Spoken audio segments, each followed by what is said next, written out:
2020ರಲ್ಲಿ ಮುಲ್ಕಿಯಲ್ಲಿ ನಡೆದ ಕೊಲೆ ಪ್ರಕರಣಕ್ಕೆ ಸಂಬಂಧಿಸಿ ಹೈಕೋರ್ಟ್ನಿಂದ ಜಾಮೀನು ರದ್ದಾಗಿದ್ರು ನಕಲಿ ಪಾಸ್ಪೋರ್ಟ್ ಬಳಸಿ ವಿದೇಶದಲ್ಲಿ ತಲೆಮರೆಸಿಕೊಂಡಿದ್ದ ಆರೋಪಿಯನ್ನ ಮಂಗಳೂರು ಪೊಲೀಸರು ಅರೆಸ್ಟ್ ಮಾಡಿದ್ದಾರೆ. ಬಂಧಿತನನ್ನ ಮೊಹಮ್ಮದ್ ಮುಸ್ತಾಫಾ ಅಲಿಯಾಸ್ ಮುಸ್ತಾ ಎಂದು ಗುರುತಿಸಲಾಗಿದೆ.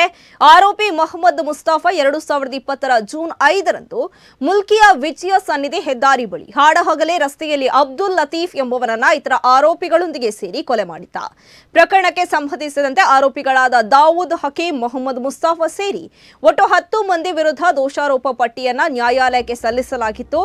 ಆರೋಪಿಗೆ 2020ರ ಅಕ್ಟೋಬರ್ 10ರಂದು ಹೈಕೋರ್ಟ್ ಜಾಮೀನು ನೀಡಿತ್ತು. 2022ರ ಏಪ್ರಿಲ್ 22ರಂದು ಕೋರ್ಟ್ ಆತನ ಜಾಮೀನು ರದ್ದುಪಡಿಸಿತ್ತು. ಆದರೆ ಆರೋಪಿ ಮುಸ್ತಾಫಾ ನಕಲಿ ಪಾಸ್ಪೋರ್ಟ್ ಬಳಸಿ ವಿದೇಶಕ್ಕೆ ಪರಾರಿಯಾಗಿದ್ದು 3 ವರ್ಷ ಒಮಾನ್ ದೇಶದಲ್ಲಿ ಉಳಿದುಕೊಂಡಿದ್ದ ಆರೋಪಿ ಈಗ ಅಕ್ರಮವಾಗಿ ಒಮಾನ್ ದೇಶದಿಂದ ನೇಪಾಳದ ಮೂಲಕ ಭಾರತಕ್ಕೆ ಪ್ರವೇಶಿಸಿದ್ದು ಅಲ್ಲಿಂದ ಮುಲ್ಕಿಗೆ ಬಂದಿದ್ದ. 3 ವರ್ಷಗಳಿಂದ ನ್ಯಾಯಾಲಯಕ್ಕೆ ವಿಚಾರಣೆಗೆ ಹಾಜರಾಗದೆ ತಲೆಮರೆಸಿಕೊಂಡಿದ್ದ ಆರೋಪಿ ಕುರಿತು ಸುಳಿವು ಪಡೆದ ಪೊಲೀಸರ ವಿಶೇಷ ತಂಡ ಮುಲ್ಕಿಯ ಪಕ್ಷಿಕೆರೆ ಬಳಿ ಆತನನ್ನ ಬಂಧಿಸಿದೆ. ಆತನಿಗೆ ನ್ಯಾಯಾಂಗ ಬಂಧನ ವಿಧಿಸಲಾಗಿದೆ ಎಂದು ಪೊಲೀಸ್ ಕಮಿಷನರ್ ಸುಧೀರ್ ಕುಮಾರ್ ರೆಡ್ಡಿ ತಿಳಿಸಿದ್ದಾರೆ.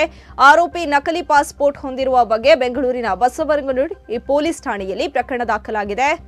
ಆತನ ವಿರುದ್ಧ ಮುಲ್ಕಿ ಠಾಣೆಯಲ್ಲಿ 4 ಮತ್ತು ಇತರ ಜಿಲ್ಲೆಯಲ್ಲಿ ಒಟ್ಟು 5 ಪ್ರಕರಣಗಳು ದಾಖಲಾಗಿವೆ.